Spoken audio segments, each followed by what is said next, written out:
Fala pessoal, tudo bem? A gente vai trazer uma novidade muito especial para vocês, que a gente está muito feliz, que é o primeiro fundo de investimento da Mercúrios. A Mercúrios finalmente, depois de muitos anos tentando, trabalhando, a gente tem o nosso fundo de investimento. Então quem quer investir na Mercúrios, quem quer investir nas estratégias da Mercúrios, consegue terceirizar a parte do seu capital para a gente investir por vocês.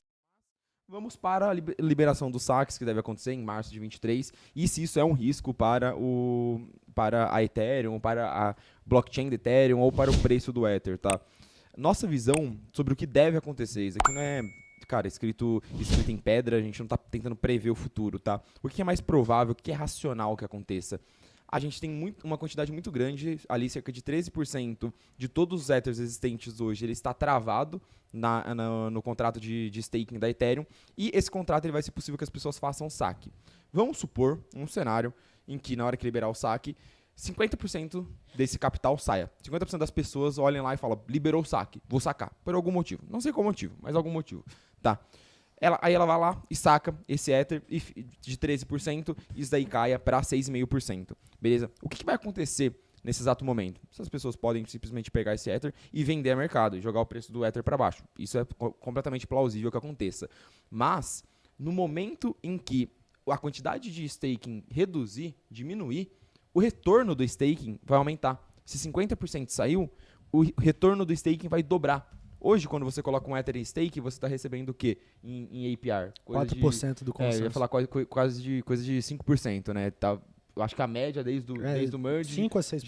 girou em torno de um 6%. Esse retorno ele vai pular para 12%. 12% ao ano em Ether. Então, pessoas que não tinham Ether em staking, elas vão olhar e vão falar, opa, eu tô com o meu Ether parado aqui, eu vou pegar meu Ether, tenho a possibilidade de colocá-lo em staking, tirar a hora que eu quiser e ganhar 12% ao ano. Com isso, vou colocar. Então a gente acredita que, apesar da liberação dos saques pós-Shanghai Fork, é improvável que a gente veja um choque de supply, um choque de oferta de Ether sendo jogado ao mercado, tá? Porque o mecanismo do staking, ele foi desenhado para a economia dele equilibrar, trazer um retorno maior e fazer com que a demanda volte para mais pessoas queiram colocar Ether em staking. Então pode ser que saia uma quantidade de capital, mas o retorno vai aumentar e esse capital ele tende a voltar, tá? É o racional que deve acontecer no mercado, a menos que aconteça alguma coisa muito específica da infraestrutura da rede da Ethereum e isso faça com que as pessoas fiquem com muito medo de fazer staking na Ethereum. O que, até então, não é o que a gente vem vendo.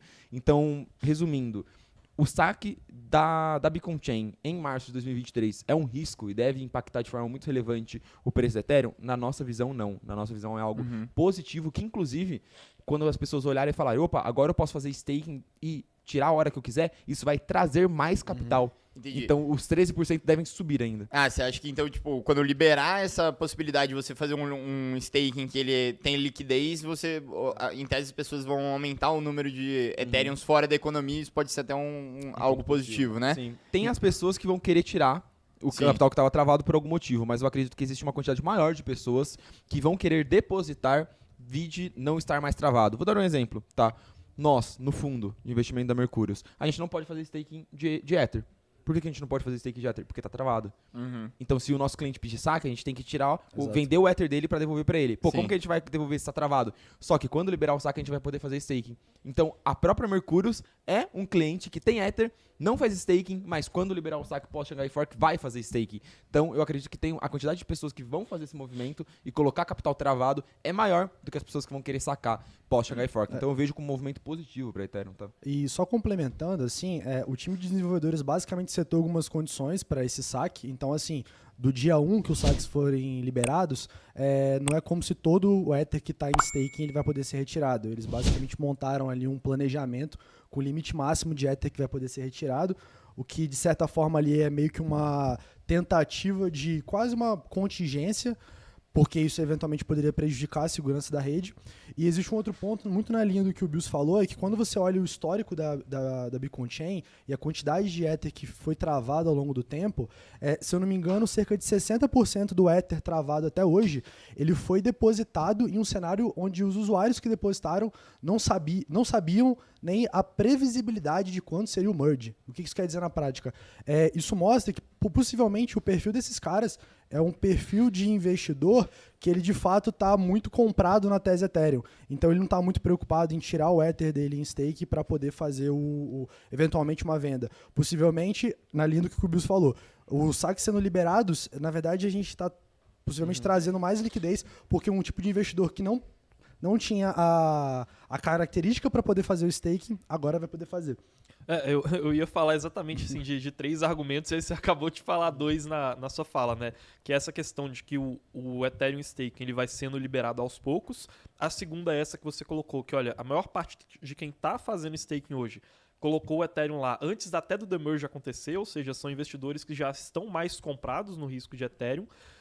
E o terceiro também é que um tipo específico de investidor que poderia estar interessado nesse tipo de despejo, né, e que poderia querer retirar essa liquidez do Ethereum, hoje boa parte desses investidores já podem estar agindo por meio de soluções de liquid staking, né, que são soluções de staking líquido, que permitem com que essa pessoa deposite o Ethereum em uma Lido Finance da vida, por exemplo, que é um protocolo que permite isso, e depois que ela depositou, ela vai receber um token, né, que é como se fosse um cheque que garante que ela tem aquele staking de Ethereum depositado e ela pode movimentar isso. Então aquele cara que ele está muito interessado em fazer essa movimentação e ele não está nesse grupo de pessoas que entraram até antes do demerge, porque esses provavelmente têm uma confiança maior na Ethereum, ele pode ter feito isso simplesmente através desse staking líquido, né, que a gente chama, e ele já pode estar com essa capacidade de movimentar, e se ele queria despejar esse ativo ao mercado, ele já pode ter movimentado ele livremente hoje por estar usando uma solução de staking líquido, né? Então, acho que esse é o terceiro, né, e junto com esses argumentos que você falou,